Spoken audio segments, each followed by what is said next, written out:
Colossenses capítulo 2, comentário, Bíblia de aplicação pessoal. Pois quero que saibam o quanto eu tenho trabalhado por vocês e pelos que moram em Laodiceia, e por muitos outros que não me conhecem pessoalmente. A cidade de Laodiceia estava localizada a alguns quilômetros a noroeste de Colossos. Como a igreja em Colossos, a igreja de Laodiceia foi provavelmente fundada por um dos convertidos por intermédio da pregação de Paulo, enquanto o apóstolo estava hospedado em Éfeso. A cidade era um rico centro comercial, porém mais tarde, Cristo criticaria os crentes de Laodiceia por demonstrarem um compromisso morno. O fato de Paulo desejar que esta carta fosse passada para a igreja de Laodiceia indica que algum falso ensino também tivesse sido divulgado naquela igreja. Paulo estava contando com os fortes laços de amor cristão para unir as igrejas na luta contra essas heresias e para que os cristãos se encorajassem mutuamente a permanecer fiéis ao plano de Deus, que é a salvação em Cristo. Nossas igrejas devem ser comunidades encorajadoras e unidas, comprometidas com a realização da obra de Cristo. Eu trabalho para que o coração deles se encha de coragem e eles sejam unidos em amor e assim fiquem completamente enriquecidos com a segurança que é dada pela verdadeira compreensão do segredo de Deus. Esse segredo é Cristo, o qual é a chave que abre todos os tesouros escondidos do conhecimento e da sabedoria que vem de Deus. Eu digo isso a vocês para que não deixe que ninguém os engane com explicações falsas, mesmo que pareçam muito boas. O problema que Paulo estava combatendo na igreja de Colossos era semelhante ao gnosticismo. Esse termo vem do grego e quer dizer conhecimento. Essa heresia, um ensino contrário à doutrina bíblica, minava o cristianismo de várias maneiras básicas. Primeiro, insistia que um conhecimento secreto importante estava escondido na maioria dos crentes. Paulo, porém, disse que Cristo fornece todo o conhecimento de que precisamos.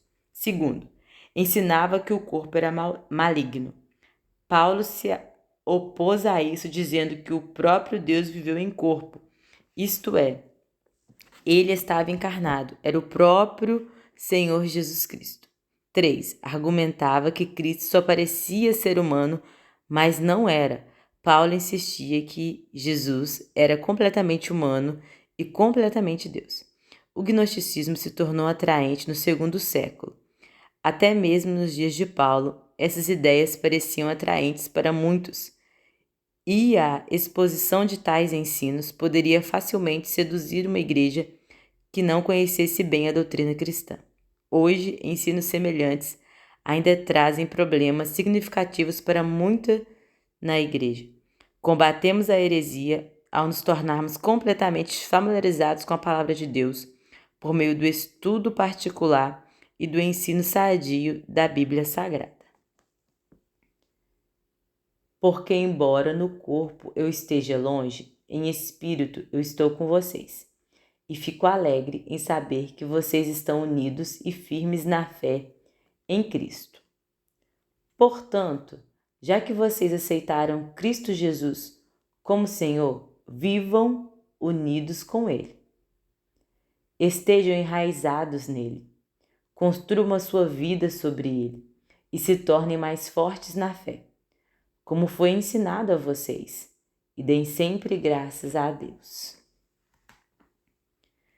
Receber a Cristo como Senhor de sua vida é o início da vida cristã, mas você deve continuar a seguir sua liderança, sendo arraigado edificado e fortalecido na fé. Cristo quer guiá-lo e ajudá-lo em seus problemas cotidianos. Você pode viver para Cristo. Número 1. Comprometendo sua vida e submetendo sua vontade a Ele. 2. Buscando aprender dele, de sua vida e de seus ensinamentos. E 3. Reconhecendo o poder do Espírito Santo em sua vida. Paulo usava a ilustração de estarmos arraigados em Cristo, da mesma maneira que as plantas retiram os nutrientes da terra através de suas raízes. Assim retiramos de Cristo a força de nossa vida.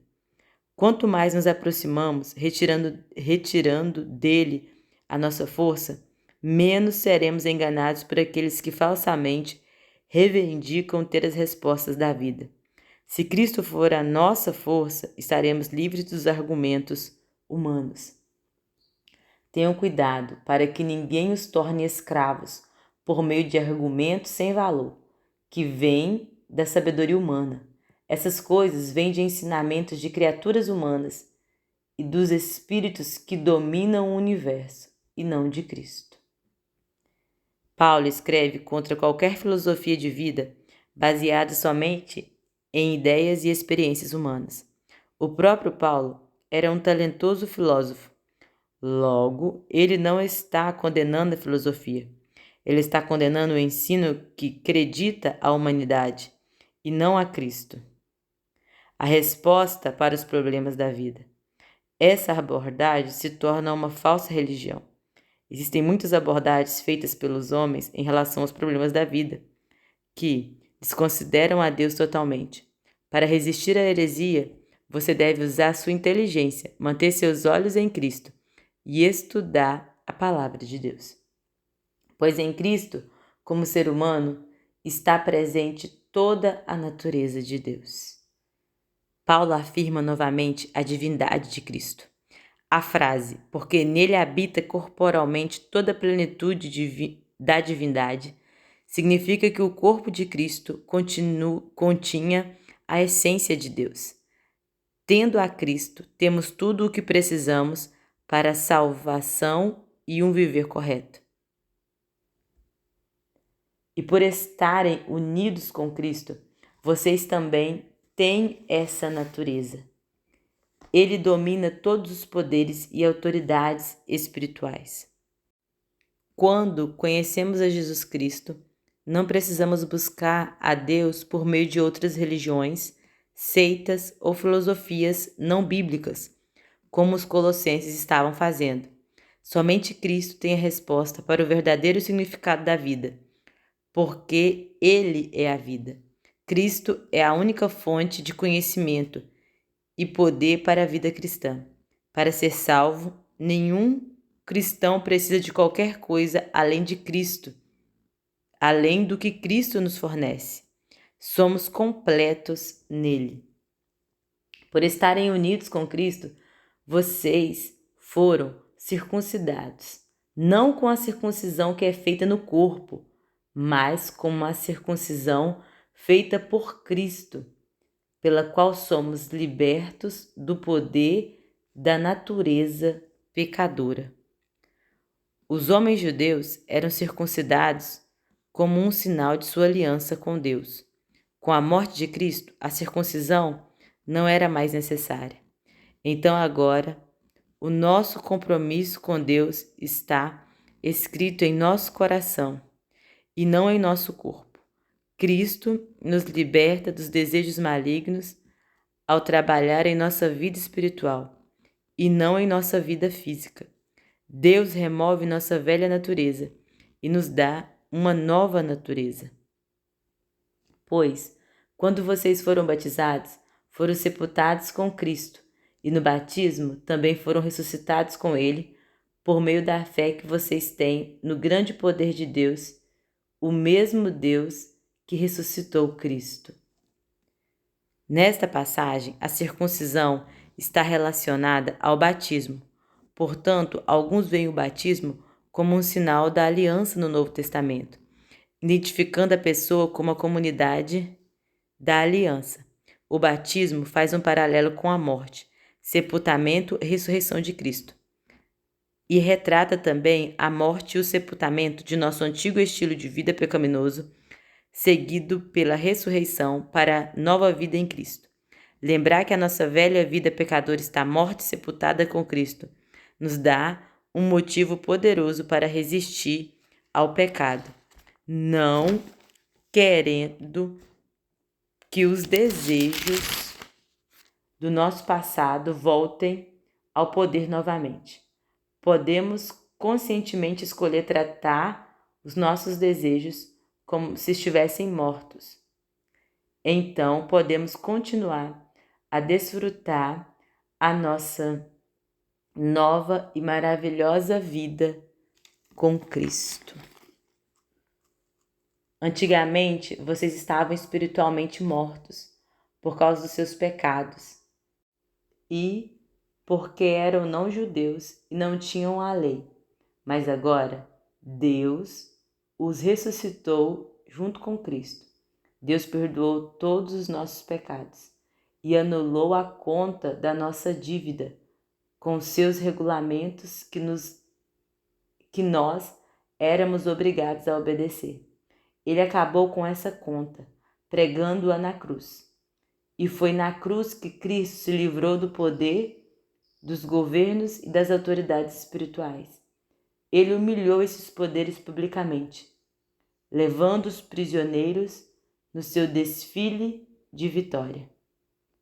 Antes de crermos em Cristo, a nossa natureza era má. Desobedecíamos, nos rebelávamos e ignorávamos a Deus.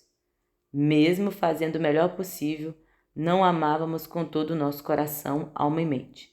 O cristão, porém, tem uma nova natureza.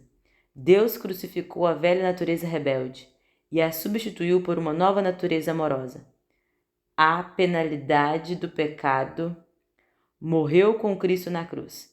Deus nos declarou inocentes e não precisamos mais viver debaixo do poder do pecado.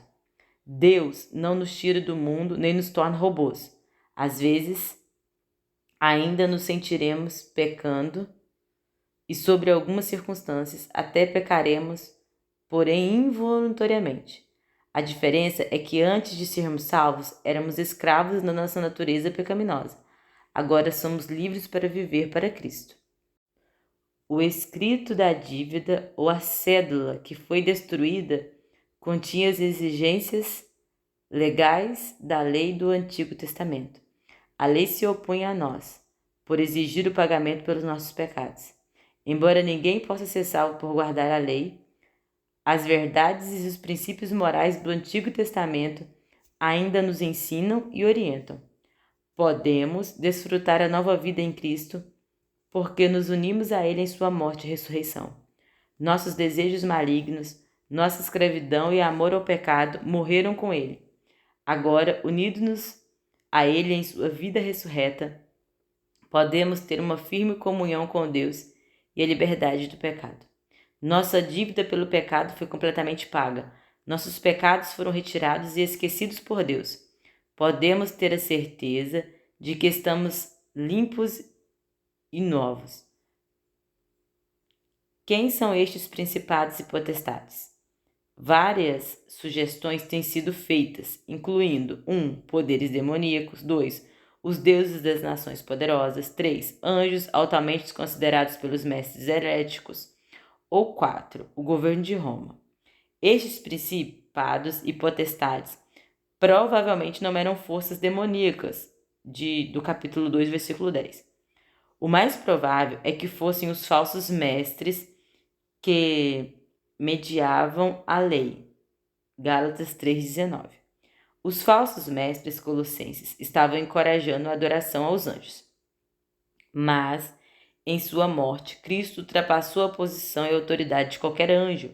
Então, ao invés de temer os anjos ou adorá-los, devemos vê-los como principados menores. Paulo não sugeriu desrespeito em relação aos anjos, mas mostrou que eles não devem ser comparados a Jesus Cristo.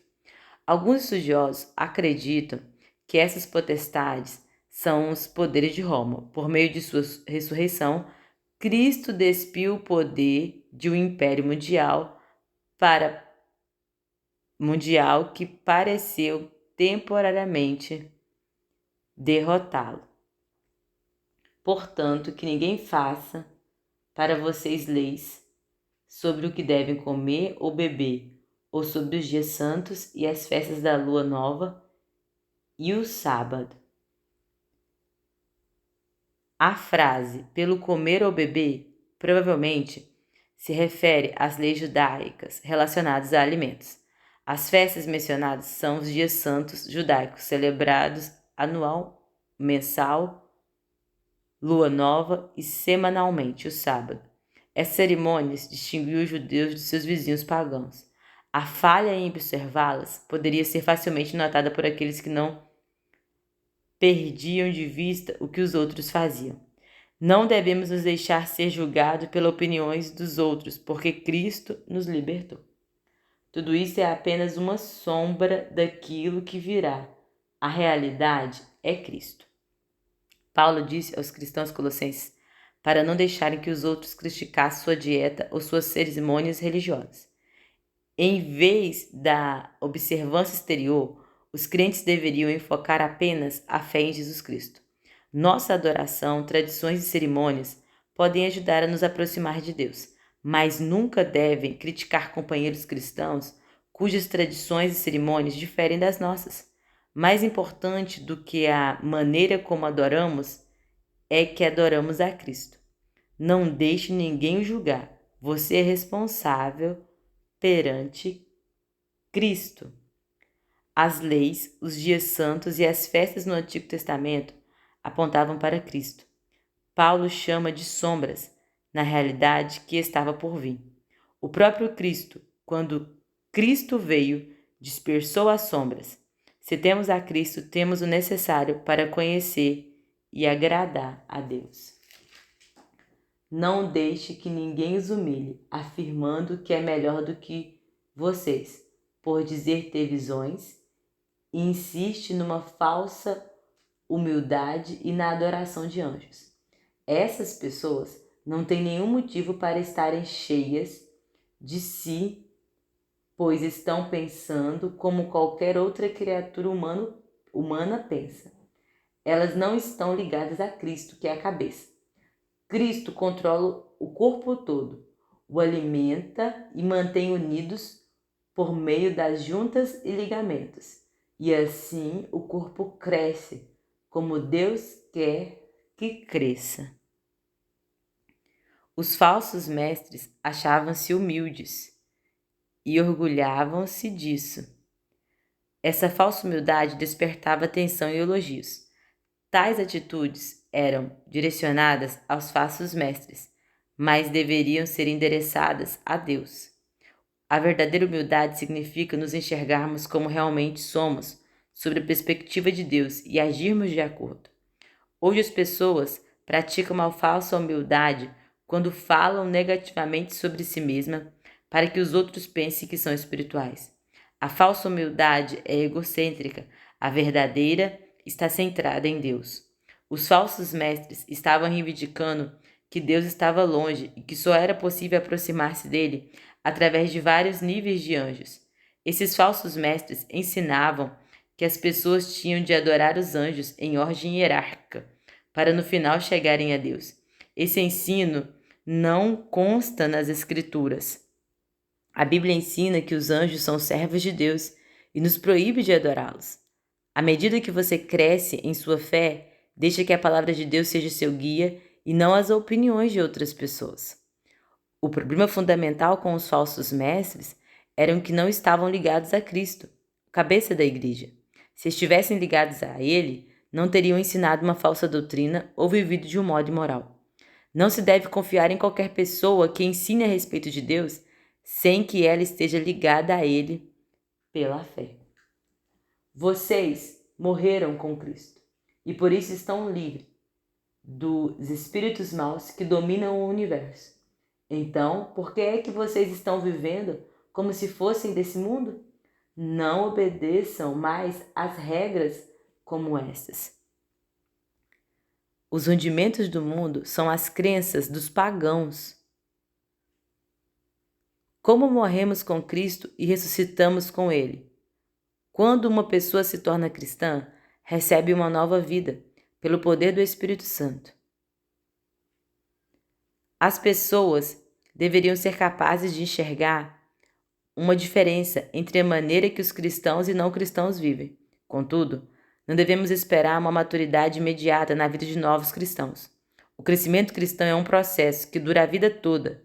Embora recebamos uma nova natureza, não temos automaticamente todos os bons pensamentos e todas as atitudes puras quando nos tornamos novas criaturas em Cristo. Mas se continuarmos ouvindo ao Senhor, estaremos mudando continuamente. Ao examinar o último ano, que mudanças para melhor você vê em seus pensamentos e atitudes? A mudança pode ser lenta, mas a sua vida será significativamente transformada se você confiar que Deus pode mudá-la. Não toque nessas coisas, não prove aquelas, não pegue naquelas. Todas essas proibições têm a ver com as coisas que se tornam inúteis depois de usadas. São apenas regras e ensinamentos que as pessoas inventam. De fato, essas regras parecem ser sábias ao exigirem a adoração forçada dos anjos, a falsa humildade e um modo duro de tratar o corpo. Mas tudo isso não tem nenhum valor para controlar as paixões que levam à imoralidade. Não podemos alcançar a Deus seguindo regras de abnegação, observando rituais ou praticando uma religião. Paulo não está dizendo que todas as regras são ruins, mas que a atitude de simplesmente guardar essas leis ou regras não nos garantem a salvação.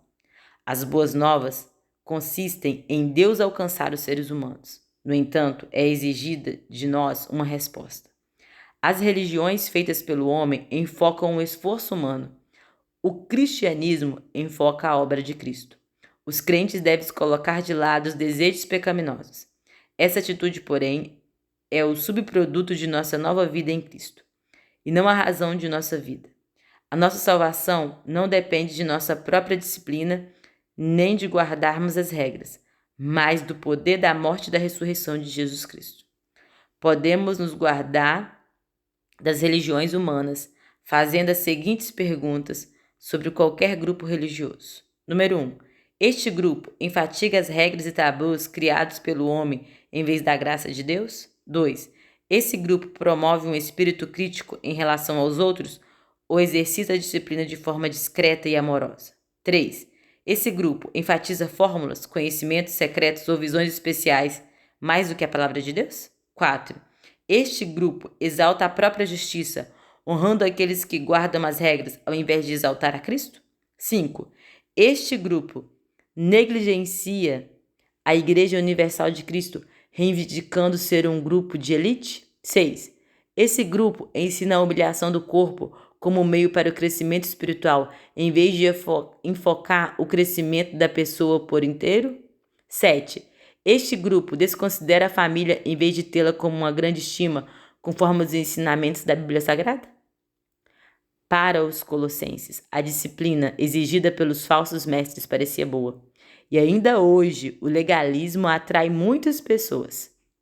Seguir uma longa lista de regras religiosas existe uma forte autodisciplina e pode fazer uma pessoa parecer moral, mas as regras religiosas não são capazes de mudar o coração de uma pessoa. Somente o Espírito Santo pode fazê-lo.